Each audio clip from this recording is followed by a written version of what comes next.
My guest on the Culture Crawl today is Nile Dusdieker, KCCK fan, and when he's not listening to KCCK, or when you are listening to KCCK, you're tending your orchids, and you are a member of the Eastern Iowa Orchid Society. You've been in before from time to time, but you guys do a big show every fall, and it's coming up.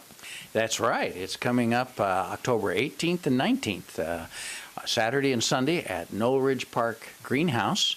It's free and open to the public, and we're expecting displays and orchids from a multi-state area. I know that the Omaha Orchid Society is coming up. We have people coming down from the Minnesota Orchid Society. We have 2 societies coming from Illinois, and we have 3 societies here in Iowa that are going to be exhibiting. We expect to probably have around 500 orchids exhibited. And this year, we're also doing some different things. We're having orchid collectibles and orchid arts and crafts.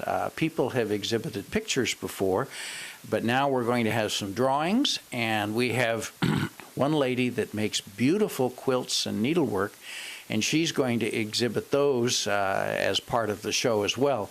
So it's going to be a multifaceted show. It should be a lot of fun, and if you like to see pretty flowers and unusual looking flowers, tropical flowers, why, it's a good thing to come see. It's free.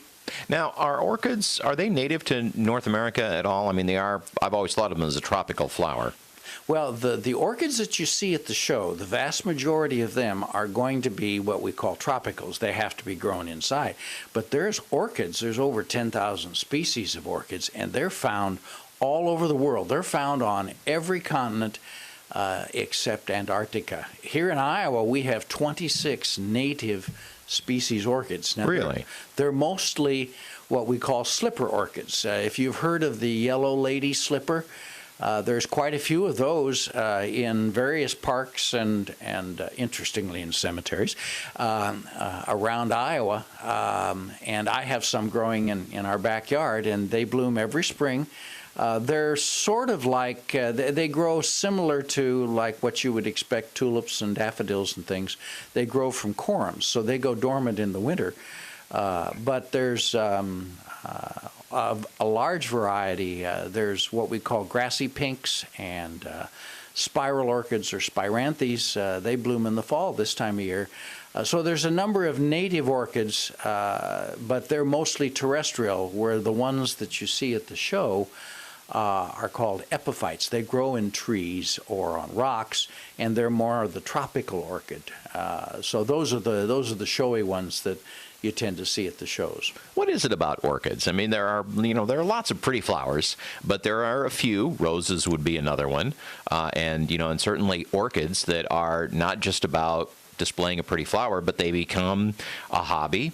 And an obsession. And I'm too polite to say that. Of course, you should see my my book collection at home. I know a little bit about obsession. But what is it about the orchid that makes it that flower that is, that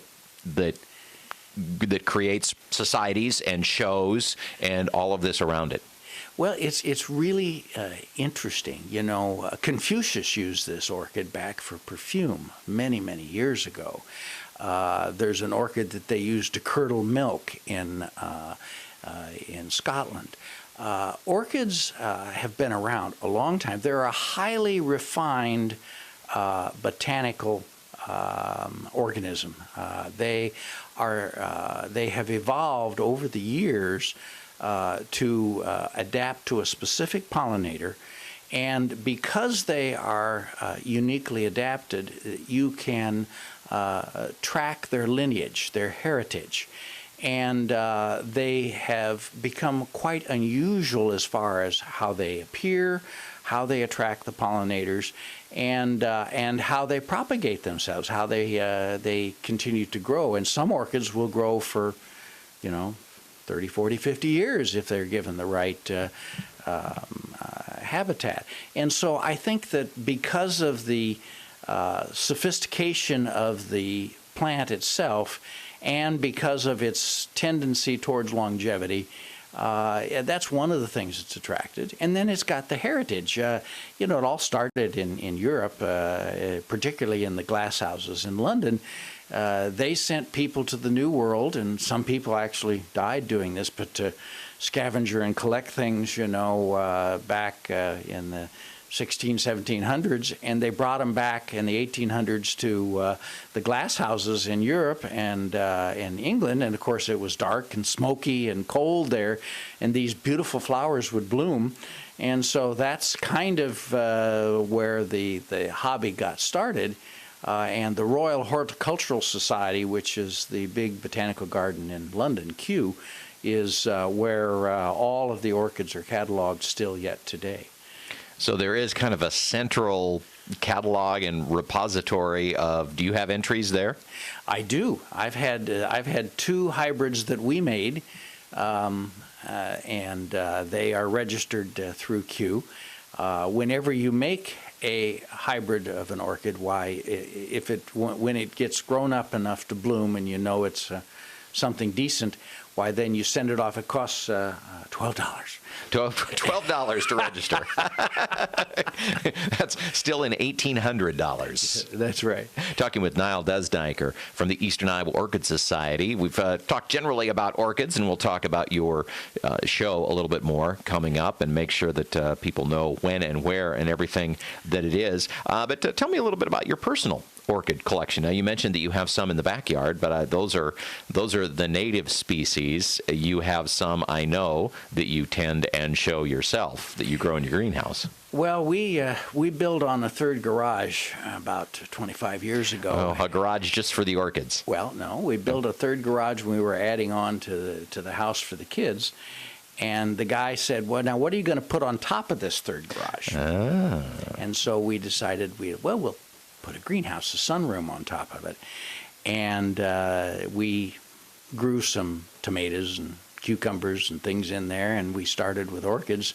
And now the greenhouse, at last count, has over 900 orchids. So you could do an orchid show all by yourself. Well, they're not all blooming, but unfortunately, that's way too many. But an orchid grower can never turn down an orchid. It is the best smelling room in the house, though, I bet. It's wonderful. And, of course, when they bloom, we bring them inside, and no, it's really wonderful. It's been a lot of fun, particularly in the middle of winter when it's cold and below zero. You can walk out in the greenhouse and you feel like it's in summer again. So the show is coming up in a couple of weeks, the 18th and 19th. That's right. And it's an orchid show is a combination of artistry and horticulture. Okay, from the horticultural standpoint, growing, we like to exhibit well-grown orchids, and we exhibit the flower. Okay, so the plants may not be that pretty. Okay, but that's the nature of some orchids. But it's the orchid flower. And unusual flowers, all different types of flowers. So obviously you have to grow them well and flower them. And their flowering season's dependent on the plant. But then the artistry comes in by arranging these in a pleasing exhibit with color flow. Each orchid flower needs to have its own space, but it doesn't want to look empty. You like to have kind of a rainbow color flow.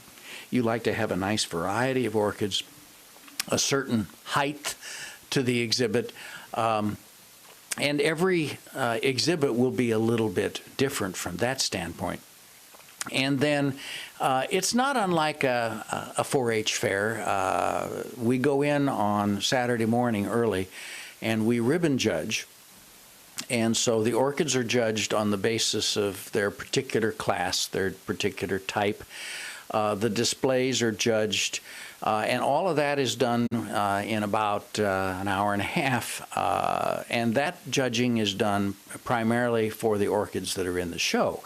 And then at 10 o'clock, the judges, which come out from Chicago, I'm an orchid judge, and several of the judges come out from Chicago, then we go through the show and we pick the very best orchids there, and they are judged on a national and international standard on guidelines by the American Orchid Society. And last year we gave out 5 American Orchid Society awards to our show, to various orchids. And those have pictures. They go into a national database. Anytime that particular orchid is brought back for judging, it will be compared to the orchid that we that received the award at this show. So that goes on, and the show is open to the public at 10 o'clock. People come in. They are welcome to walk around, smell the flowers. We ask them, we give them a ticket, and we say, now we want you to vote for the People's Choice Award. And so they vote for their favorite orchid display in the show. And there's going to be some orchid lectures. There's going to be how to grow orchids. Each day there's going to be an orchid lecture and question and answer session about 1 o'clock. There will be 3 vendors, mostly from the Chicago area, and they're going to have, several hundred orchids for sale. They'll be different than the ones that you see at the box stores here. I mean, there will be some Phalaenopsis and some Dendrobiums, but there's going to be a lot of slipper orchids and corsage orchids and spider orchids and a bunch of different kind of orchids for sale. So there'll be, if people want to find something different and new to showcase, even if it's just to let it bloom in their house and then give it away or whatever. But hopefully we'd like to have them continue to grow it. And so it should be a real fun show.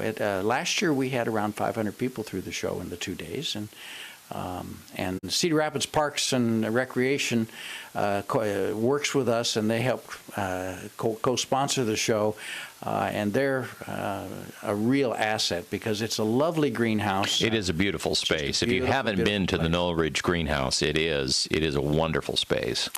And so we're just tickled to have the show there, and this is the second year that we've had our show there, and they're excited about that. Well, it's coming up. It's the Eastern Iowa Orchid Society show. It is October 18th and 19th. What are the hours again? On the 18th, it's 10 to 5, and on the 19th, it's 10 to 4. And again, it's free, open to the public. It's handicapped accessible.